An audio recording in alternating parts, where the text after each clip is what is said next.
오늘은 우리 예수님께서 인류를 구원하시기 위해서 이 땅에 하나님이신 예수님께서 육신을 입으시고 이 땅에 태어나신 날을 기념하며 우리 주님의 성탄에 진심으로 감사드리는 성탄 주일입니다. 여러분들 마음 가운데 이 성탄의 기쁨이 충만하기를 예수 이름으로 축원합니다. 모든 사람들은 살기 위해서 태어납니다. 그런데 우리 예수님께서는 죽으시기 위해서 이 땅에 태어나신 거예요. 우리 예수님께서 이 땅에 오셨다라고 하는 것은 영원히 죄로 인해서 지옥 갈 수밖에 없었던, 멸망받을 수밖에 없었던 인생들에게 구원의 길이 활짝 열려지게 된 날입니다. 그러므로 이 성탄절이야말로 우리 주님께서 우리를 구원해 주신 이 놀라운 하나님의 최고의 사랑을 표현해 주신 날, 바로 하나님이 세상을 이처럼 사랑하사 독생자를 주셨으니, 바로 우리 예수님께서 이 땅에 오신 것은 하나님께서 우리를 최고로 사랑하시는 이 표현을 하신 날이 바로 성탄절입니다. 그러므로 오늘 성탄절을 맞이해서 우리 마음 가운데 우리 주님의 그 크신 사랑, 크신 은혜에 깊이 감사하면서 하나님 앞에 영광을 돌리는 복된 시간이 될 수 있기를 바랍니다. 우리 주님 앞에 다시 한번 감사와 영광을 올려드리겠습니다. 주님 감사합니다. 주님 사랑합니다. 주님 감사합니다. 예수님께서 이 땅에 태어나실 때 특이한 점은 동정녀, 처녀의 몸에서 태어나셨다 하는 것입니다. 바로 우리 예수님께서 하나님이신 분이 육신을 입으시고 인간으로 이 땅에 태어나신 인카네이션, 성육신 하신 것은 참으로 놀라운 사건이었습니다.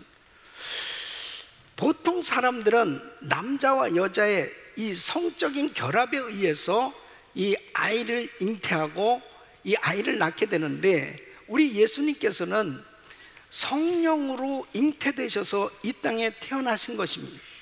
그러니까 그때 당시에 바로 마리아와 정혼했던 이 요셉도 분명히 마리아하고 상관한 적이 없는데 마리아의 임신했다는 소식을 들었을 때 너무나 의아해하지 않을 수 없는 거예요. 의심하지 않을 수 없는 거죠. 그래서 이 요셉은 사실 신앙이 있었던 사람이었잖아요.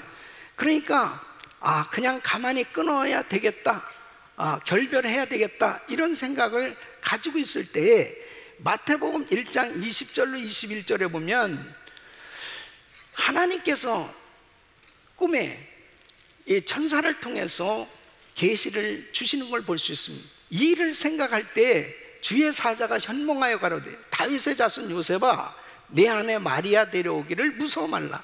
저에게 잉태된 자는 성령으로 된 것이라. 아들을 낳으리니 이름을 예수라 하라. 이는 그가 자기 백성을 저의 죄에서 구원할 자이심이라 하니. 그러니까 이 요셉의 그 의심되어졌던 생각이 다 사라진 거죠. 그리고 마리아가 이제 아기 예수를 해산할 때까지 잘 도와줬던 것을 볼 수 있습니다. 사람들은 누구나 다 이 처녀가 아이를 낳았다, 이 예수님의 동정녀 탄생에 대해서 참 믿는다는 것이 참 쉽지 않은 거예요. 이성의 판단으로선 정말 이해되기 어려운 것이죠. 재미있는 이야기가 있습니다. 이 코미디언 구봉서 장로님이 동료 연예인들 중에서 이 동정녀 탄생을 잘 믿지 않는 그런 연예인이 무슨 처녀가 애를 낳는단 말이야, 그러면서 그렇게 투덜투덜대는 그 연예인에게 이렇게 이야기했답니다. 마리아의 남편 요셉도 믿었는데 왜 네가 안 믿어? 네가 뭔데 안 믿어? 그러더니 하기야 그렇습니다. 마리아의 남편 요셉도 믿었다면 그게 사실인 거죠. 근데 사실 더 놀라운 것은 예수님께서 동정녀, 이 땅에 동정녀 탄생, 예수님의 동정녀 탄생은 갑자기 우연히 발생한 것이 아니고, 오늘 이 본문을 보면 이사야 선지자가 예수님 태어나시기 전 700년 전에 이미 예언한 것이 있었다고 하는 사실이죠.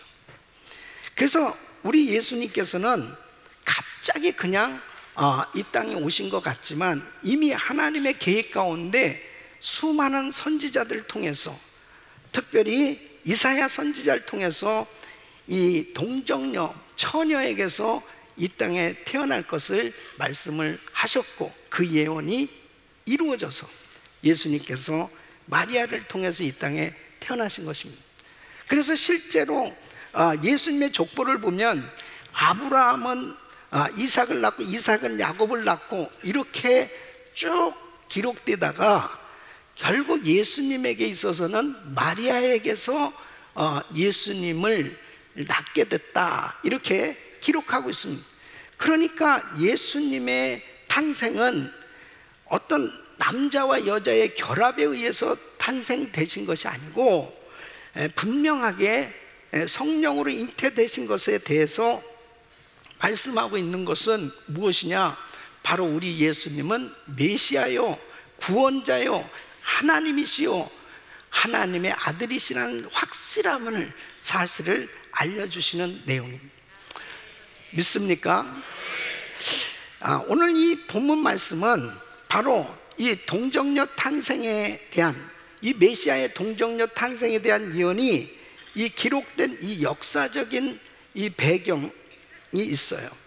그 역사적인 배경은 바로 이 유다왕, 이 아하스왕 시절에 국가적인 위기가 있었습니다.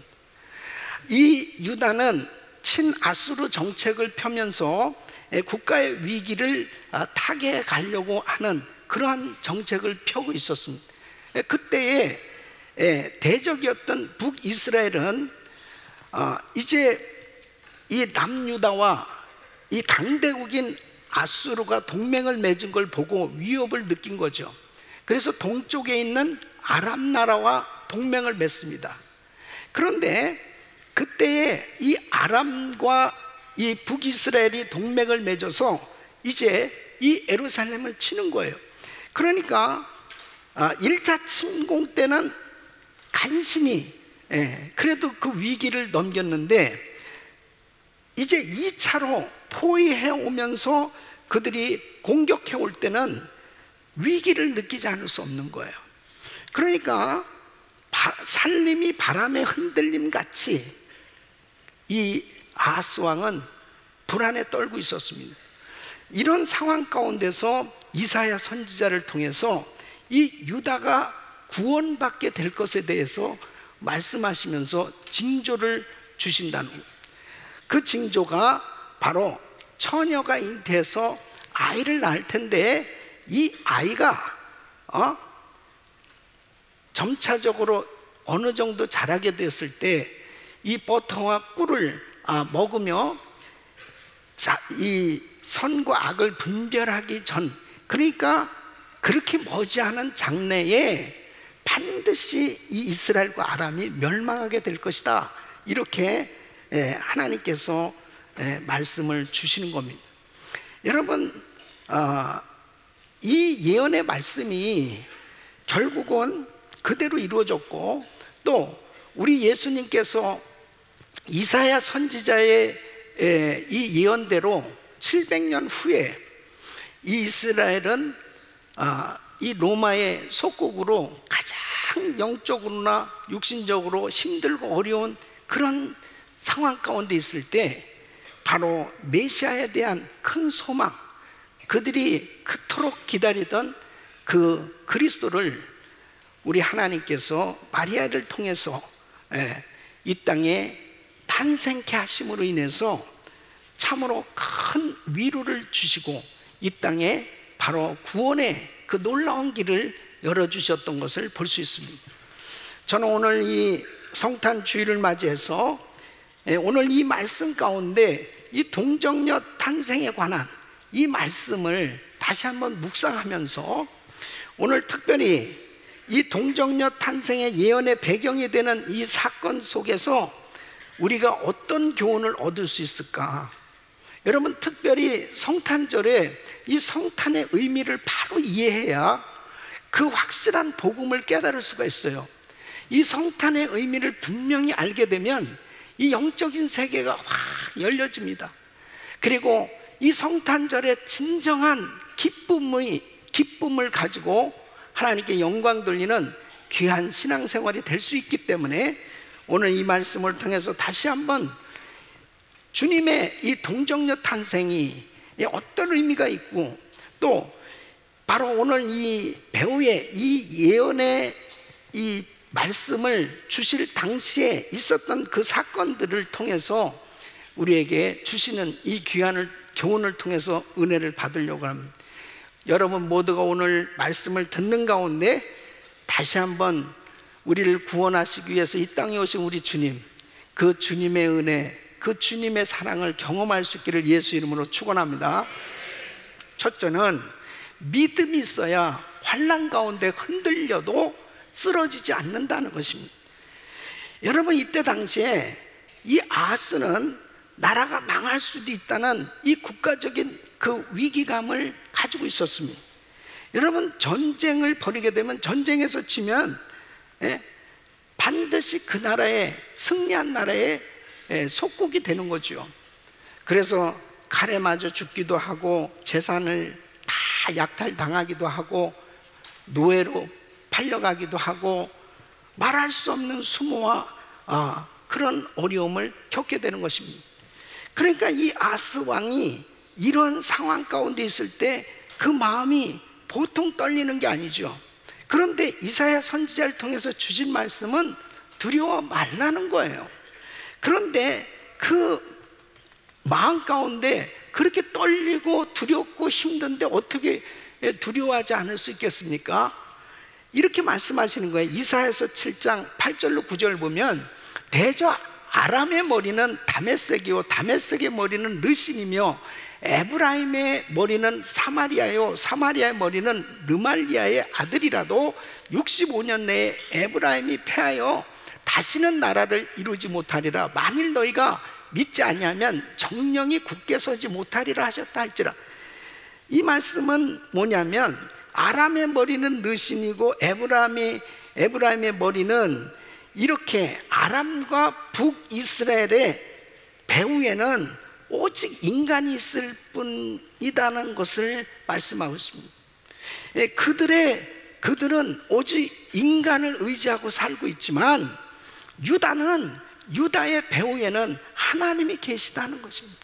바로 그 하나님께서 함께 하시면 반드시 승리하게 된다는 거예요. 그러니까 이 유다 백성들이 구원받기 위해서 해야 될 일은 오직 한 가지밖에 없는 하나님의 말씀을 믿는 일이에요.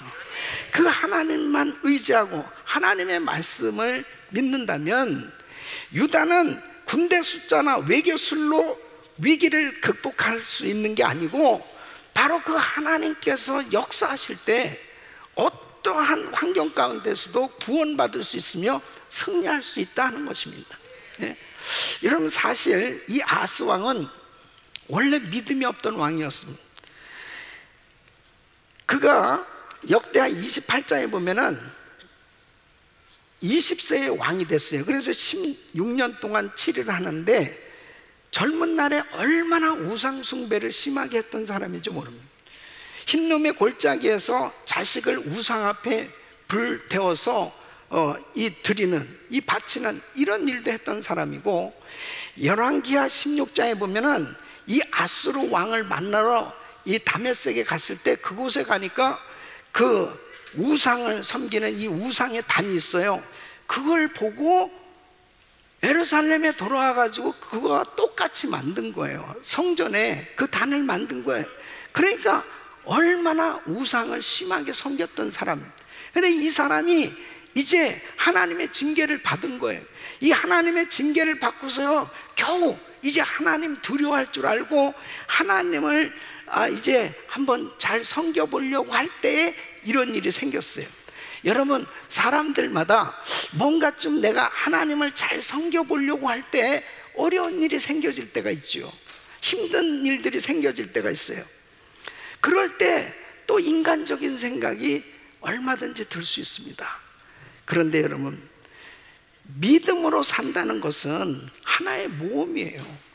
이 믿음으로 산다는 것은 현실 세계를 부정하는 것이 아니고 현실을 초월해서 역사하시는 하나님의 말씀을 믿는 것인 줄로 믿습니다.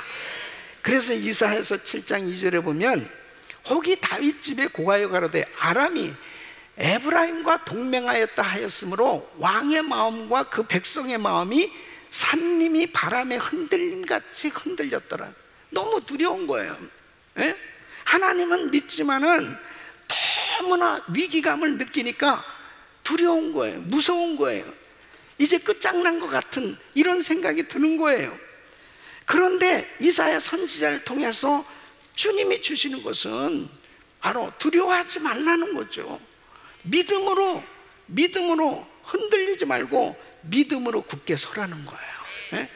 여러분, 너희가 믿지 아니하면 정령이 굳게 서지 못할 것이라, 이렇게 말씀을 하고 있습니다. 우리가 신앙생활할 때 하나님의 약속을 믿으면 흔들리는 그런 환난 가운데서도 절대로 쓰러지지 않는 줄로 믿습니다. 절대로 쓰러지지 않아요.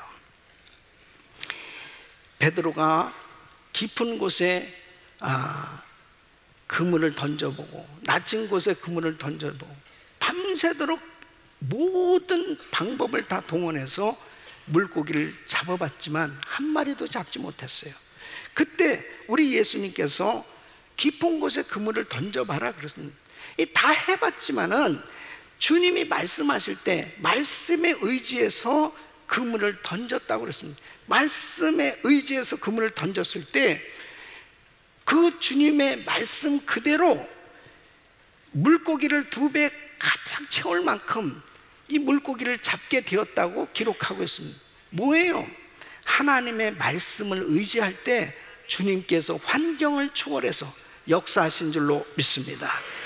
예수님의 말씀대로 따라 했을 때 기적이 일어났던 거예요. 때로는 우리의 삶 가운데 두려운 일들이 많아요.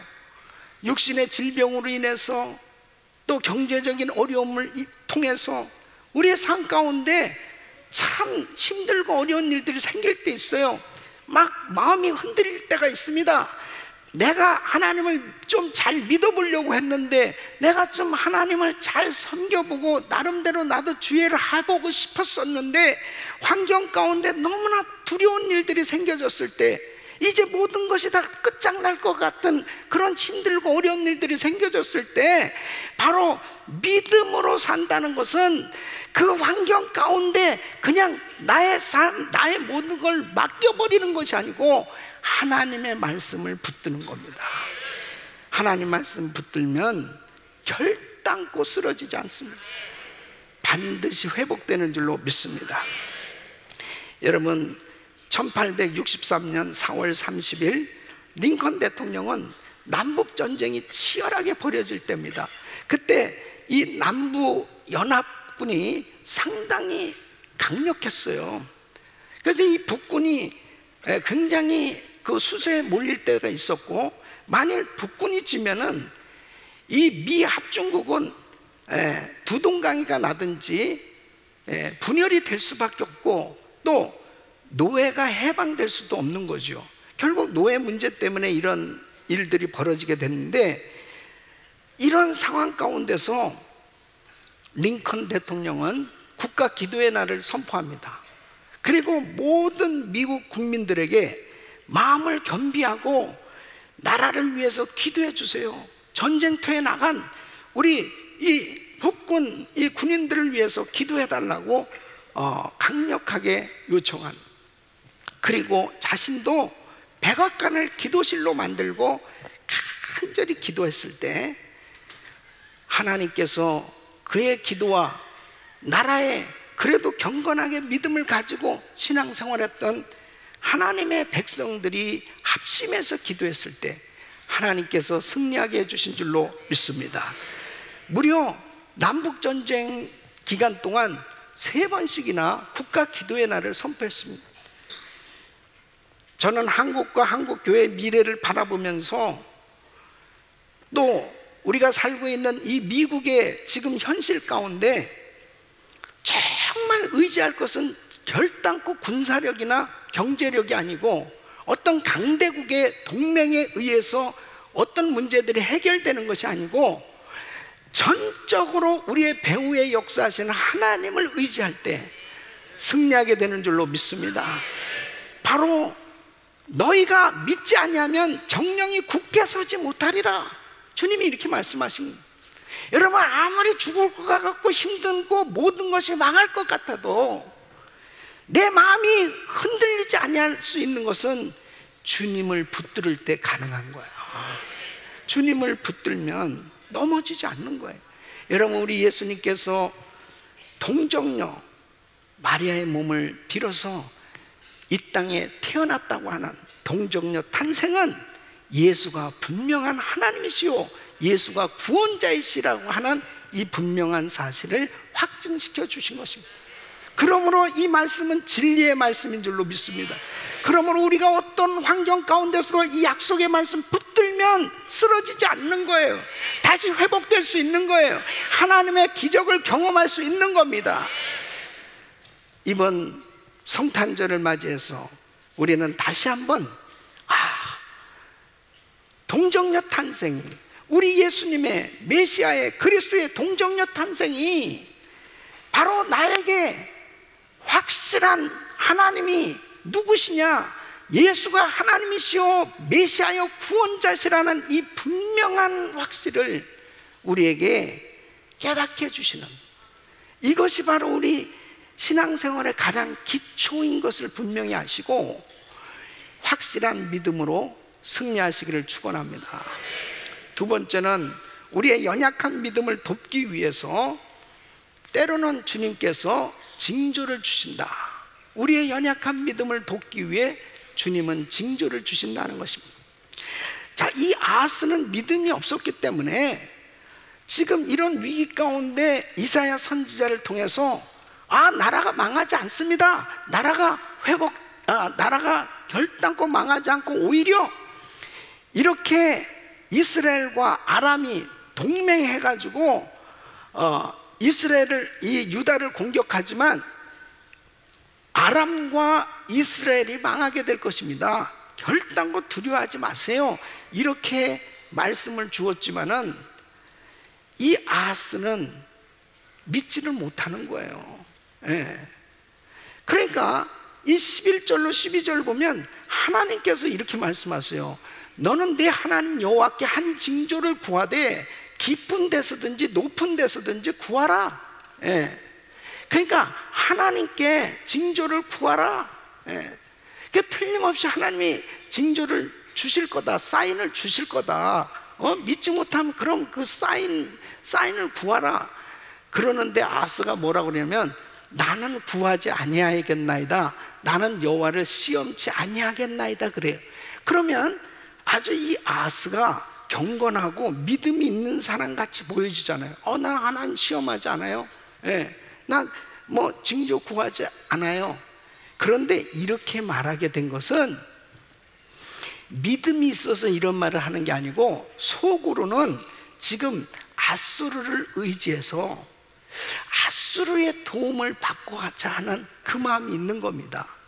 그러니까 빨리 아수르가 좀 큰 그 군대로 지금 우리를 도와서 우리가 이 위기 상황을 빨리 좀 극복을 했으면 하는 마음이 이 아하스의 마음 한편에 있는 거예요. 여러분, 우리가 때로는 힘들고 어려운 일이 생기잖아요. 정말 위기 가운데 있을 때 한쪽 마음으로 하나님 말씀도 다 이해하고 하나님 말씀도 다 안다고 하면서도 뭔가 내가 믿고 있는 거, 내가 뭔가 의지하고 싶어하는 그쪽으로 자꾸 내 마음이 가는 거예요. 그것 때문에 문제입니다. 그것 때문에 문제예요. 예. 여러분, 어떤 환경 가운데서도 승리할 수 있는 것은 철저히 하나님을 의지해야 되는 거예요. 예. 그러니까 우리는 그 하나님을 믿는다고 하면서도 이 연약한 믿음 때문에 자꾸 흔들리는 겁니다. 예. 그래서 자꾸 내 마음이 뭔가 세상에 의지하고 세상에 뭔가 바라고 기대하는 그러한 쪽으로 자꾸 향하는 것을 볼 수 있습니다. 지금 아하스의 문제 여기 있어요. 그럼에도 불구하고 하나님께서는 그냥 일방적으로 이 아하스에게 징조를 주시는 거예요. 예. 그래서 14절에 이렇게 말씀하고 있습니다. 그러므로 주께서 친히 징조로 너희에게 주실 것이라. 보라, 처녀가 잉태하여 아들을 낳을 것이요 그 이름을 임마누엘이라 하리라. 예? 그러니까 이 처녀가 잉태하여 아들을 낳을 것이요, 이 히브리어의 원어의 이 알마라고 하는 단어와 그 다음에 이 히브리 성경을 헬라어로 번역한 72인역에 바로 그 헬라어에는 파르테노스라고 하는 단어를 쓰고 있습니다. 이 두 단어는 결혼하지 않은 순결한 처녀라는 뜻이에요.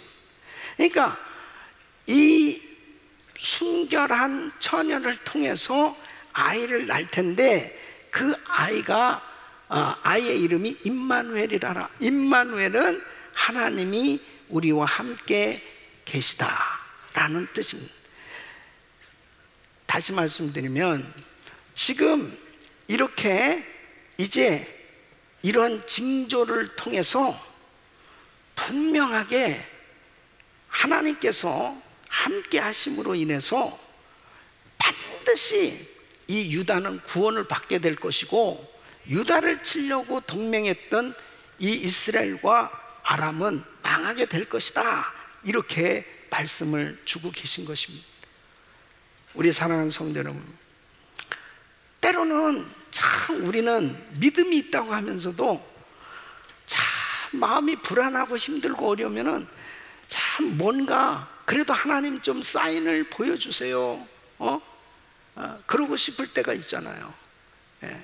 그런데 하나님께서는 너무나 우리의 사정을 잘 아세요. 그래서 사실은 우리의 연약한 믿음을 돕기 위해서 때로는 징조를 주세요. 사인을 주실 때가 있습니다. 대표적인 것이 뭐냐면 바로 모세입니다. 모세. 하나님께서 모세를 부르셨어요. 이 모세를 이제 이스라엘 백성들을 구원할 지도자로 이제 바로 왕 앞에 보내야 되는 거예요. 그때 이 부름을 받은 모세가 얼마나 떨렸겠습니까? 그러니까 하나님 앞에, 하나님, 아니 제가 바로 왕 앞에 가면 너 누구냐? 그럼 뭐라고 그러겠습니까? 그러니까 하나님께서 야, 너 가지고 있는 거 뭐예요? 지팡이입니다. 지팡이를 던져봐라. 뱀이 됩니다. 다시 잡아라. 그러니까 지팡이가 되는 거예요. 네 손을 한번 가슴에 넣어봐라. 뺐더니 문둥병이 생겼어요. 다시 집어넣었다 뺐더니 깨끗해졌어요. 이게 사인이에요. 이게 징조예요. 뭡니까? 내가 너와 함께 하리라. 네가 하는 게 아니라는 거예요. 하나님이 함께 하시면 강한 하나님의 능력과 은혜가 임하면 어떤 환경도 극복할 수 있다는 거죠. 주님이 모세에게 사인을 주신 거예요. 내가 너와 함께 하리라. 기드온도 마찬가지입니다. 기드온을 하나님 부르셨어요. 아니 제가 어떻게 그런 어마어마한 일을 할 수 있단 말입니까? 그러니까 하나님 앞에 사인을 구하는 거예요.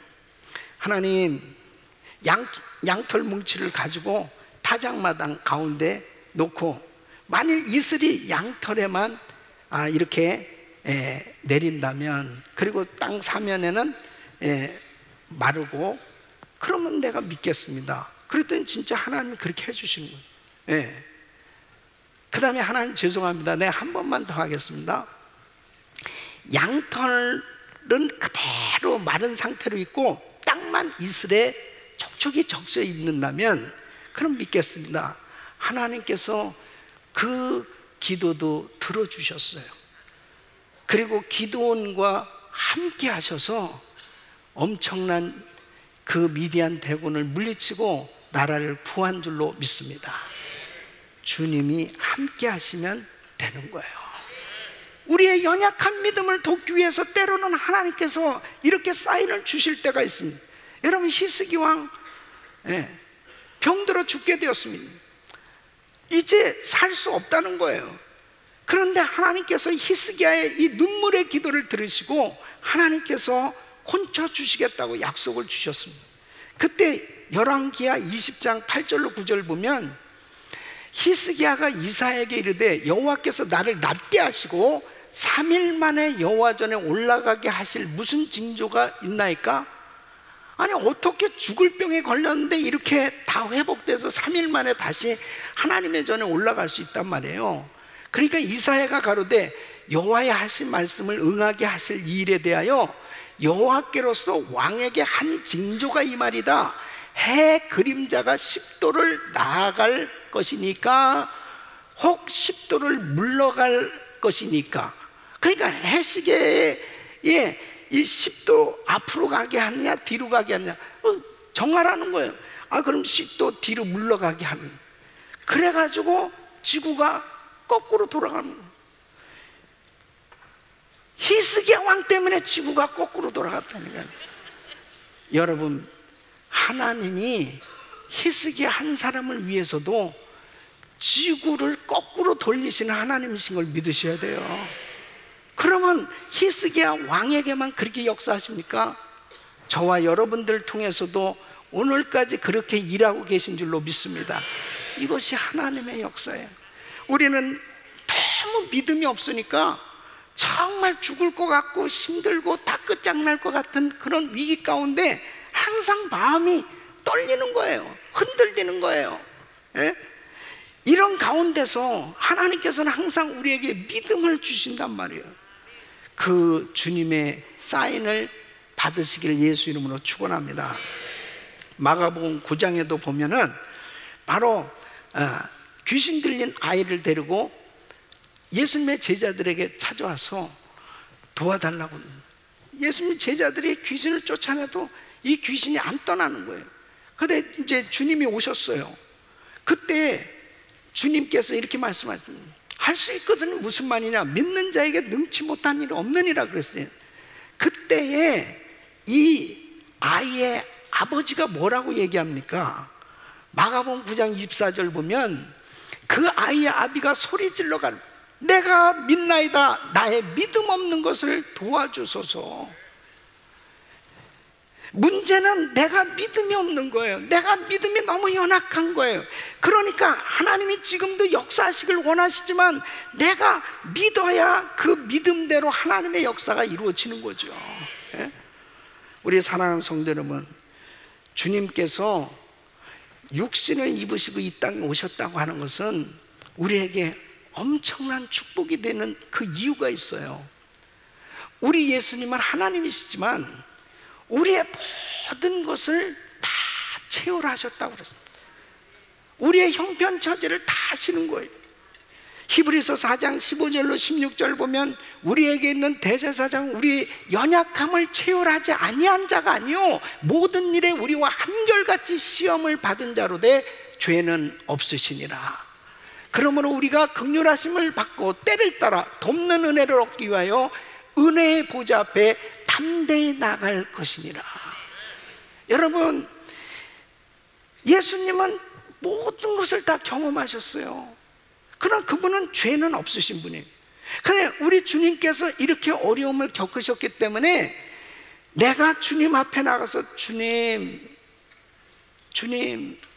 그냥 주님만 불러도 그래 내가 안다. 그래 내가 안다. 응? 그래 내가 알아. 그럼 다 해결되는 거 아니에요? 네?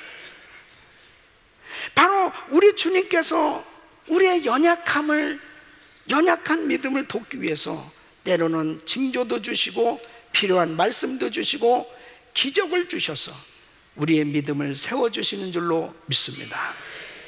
여러분, 예수님이 육신을 입으시고 이 땅에 태어나셨는데 동정녀 탄생, 이 예언은 어마어마한 약속이 이 안에 담겨져 있는 거예요.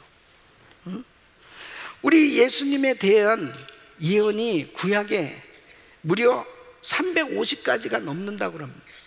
그 중에 아주 가장 확실한, 아주 중요한 예언 8가지라고 보면은, 그 예수님에 관한 예언이 이 8가지가 한 사람에게 우연히 성취될 가능성을 수학의 확률로 계산한 사람이 있어요.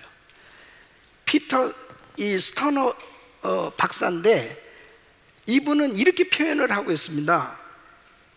그러니까 예수님에 관한 이 8가지 중요한, 예수님의 탄생, 예수님의 생애, 예수님의 죽으심, 예수님의 부활, 이러한 아주 중요한 그러한 그 예언에 대한 것들이 이 한 사람에게 우연히 성취될 수 있는 확률이 어느 정도냐면, 대한민국의 3배 되는 넓이에 동전을 60cm 높이로 쫙 깔아놓고, 그 중에 한 동전을 표시해 놓고, 그것을 한 번에, 단 하나의 동전을 한 번에 집어내는 거하고 같다.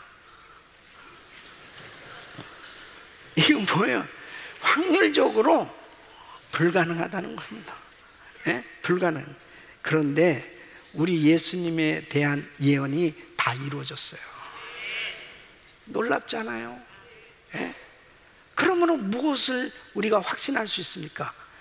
예수님은 메시아, 구원자, 하나님이시다. 네? 그분이 말씀하신 것은 다 이루어진다. 네? 그렇다면 우리는 흔들릴 수가 없어요. 흔들릴 수가 없어요. 어떠한 위기 가운데서도 바로 그 주님을 의지할 때, 주님께서는 필요하면 우리에게 사인도 주시고, 필요하면 모든 것을 주님께서 다 동원하셔서 우리를 도우시고 구원하시고 역사하신 줄로 믿습니다. 세 번째는 하나님이 함께 하심을 의지해야 한다는 것입니다. 여러분 14절 말씀 다시 한번 우리 읽어볼까요? 그러므로 주께서 친히 징조로 너에게 주실 것이라. 보라, 처녀가 잉태하여 아들을 낳을 것이요 그 이름을 임마누엘이라 하리라. 아멘. 자, 이 마태복음에서는, 이 마태는 지금 이 이사야서 이 7장 14절을 인용해서 이 구절이 예수님의 탄생으로 성취되었다고 말씀하고 있습니다. 그래서 마태복음 1장 22절 23절 보면, 이 모든 일에 된 것은 주께서 선지자로 하신 말씀을 이루려 하심이니 가라사대 보라, 처녀가 잉태하여 아들을 낳을 것이요 그 이름은 임마누엘이라 하리라 하셨으니, 이를 번역한즉 하나님이 우리와 함께 계시다 함이라. 남자와 관계도 하지 않은 처녀, 이 마리아가 아이를 낳았는데 바로 그 아이가 예수님이다. 마리아는 요셉과 정혼했지만 남자를 알지 못하는 처녀였는데, 이 처녀에게 아이를 갖게 될 것을 분명하게 하나님께서 이렇게 누가를 통해서 또 예수님의 처녀 탄생에 대해서 아주 구체적으로 기록하고 있는 것을 볼 수 있습니다. 누가복음 1장 31절 보면, 보라, 내가 수태하여 아들을 낳으니 그 이름을 예수라 하라 그랬더니 마리아가 깜짝 놀라서, 아니 어찌 제가 사내를 알지 못하는데 이런 일이 내게 있으리까? 그러니까 바로 35절에 보면, 성령이 내게 임하시고 지극히 높으신 이의 능력이 너를 덮으시리니 이러므로 나실 바 거룩한 자는 하나님의 아들이라 일컬으리라. 이 말씀을 들었을 때 마리아가 어떠한 반응을 보입니까? 38절에 보면 마리아가 그러되 주의 계집종이오니 말씀대로 내게 이루어지이다 하매 천사가 떠나간, 말씀대로 내게 이루어지이다 아멘 하고 이 말씀을 받은 거예요. 여러분, 아무리 하나님께서 우리에게 약속을 주셨어도 내가 아멘 하고 받아들이지 않으면 내게 이루어질 수 없어요.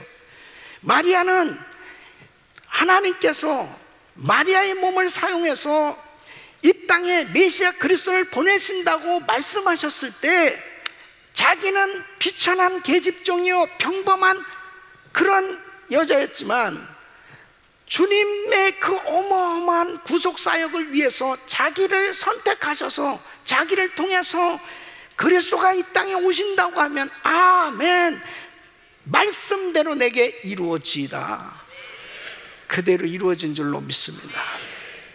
예수님의 동정녀 탄생은 인간의 이성으로는 이해하기 어려운 말씀이지만 실제로 일어났고, 그리고 분명히 동정녀 탄생의 이 확실한 의미는 예수님이 메시아 그리스도이심을 다시 한번 확증시켜 주시면서 임마누엘이라고 하는 이 이름이 문자 그대로 성취된 줄로 믿습니다.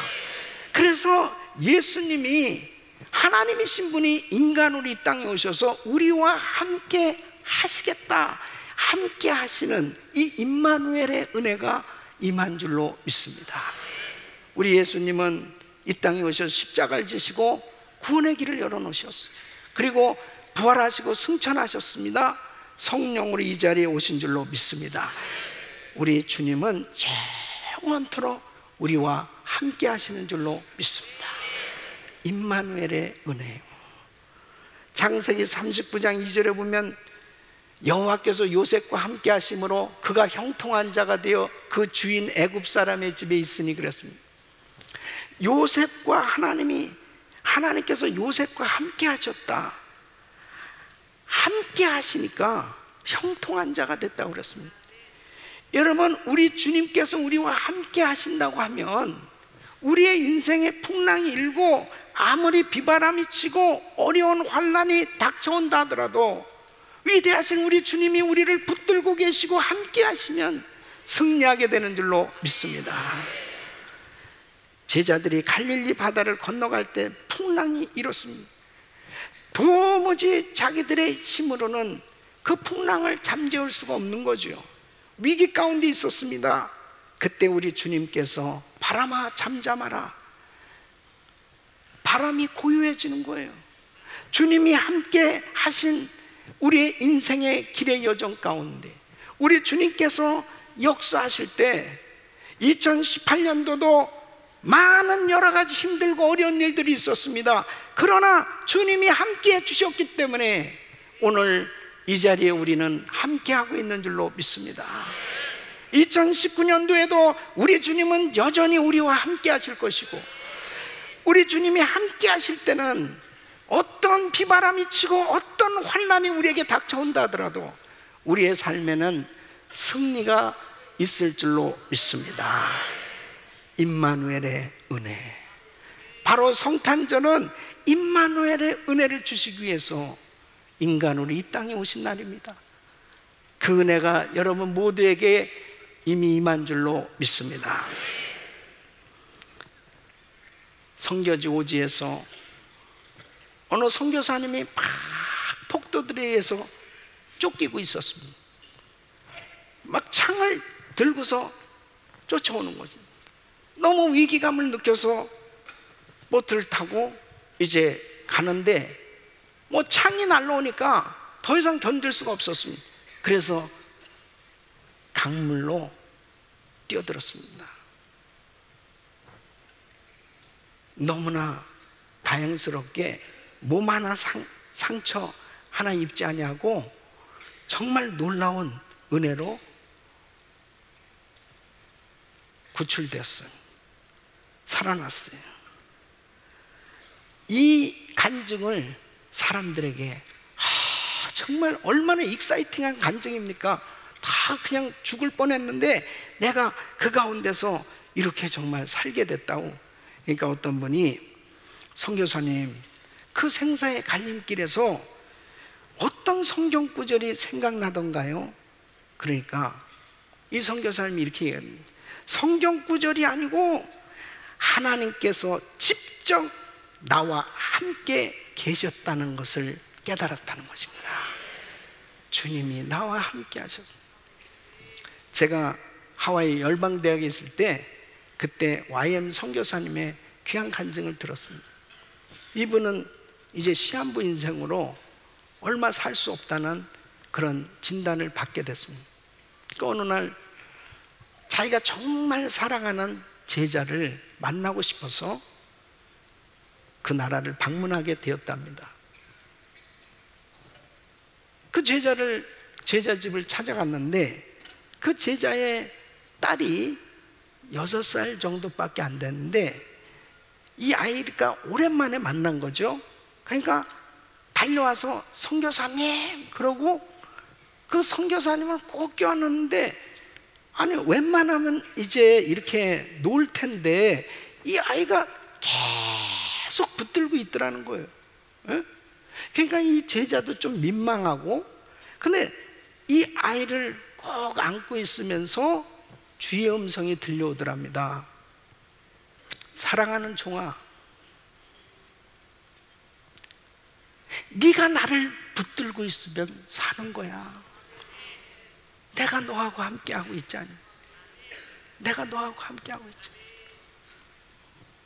그 순간에 이 선교사님은, 그렇지, 주님은 나를 떠나지 아니하시고 주님이 지금까지도 나를 붙들고 계신데 내가 주님을 꼭 안고 있다면 나의 인생에 어떤 풍랑이 있다 할지라도 승리할 수 있다는 사실을 확신했고 깨끗이 고침받은 줄로 믿습니다. 사랑하는 성도 여러분, 오늘 이 성탄절에 다시 한번 우리가 생각해 보고 싶은 것은 왜 주님이 육신을 입으시고 이 땅에 오셨나는 거죠. 왜 예수님께서 인간으로 태어나셔야만 됐냐는 거죠.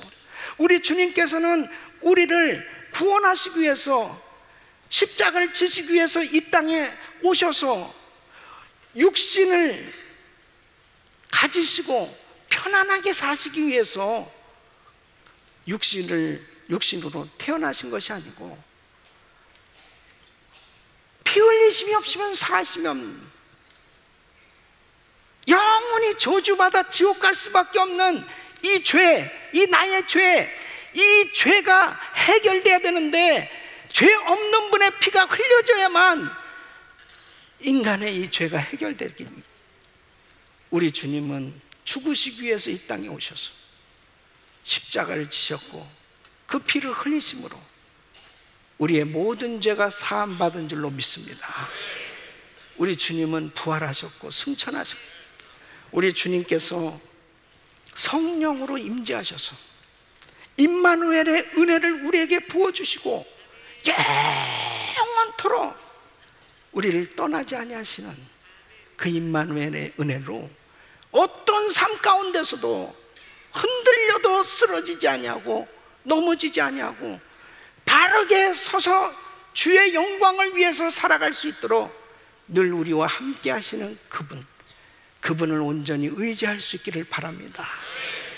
이 성탄절에 여러분 가운데 혹시 지금 너무나 이 아하스 왕처럼 이제 다 망할 것 같고 죽을 것 같고 끝장날 것 같은 그런 삶의 위기 가운데서 안절부절하고 내가 무엇을 의지해야 될까, 무엇을 찾아야 될까 방황하는 사람들이 있다면, 여러분, 우리의 배후에 위대하신 하나님, 그분은 우리와 영원토록 함께 하시는 그분, 우리 주님을 의지하면 승리하게 되는 줄로 믿습니다.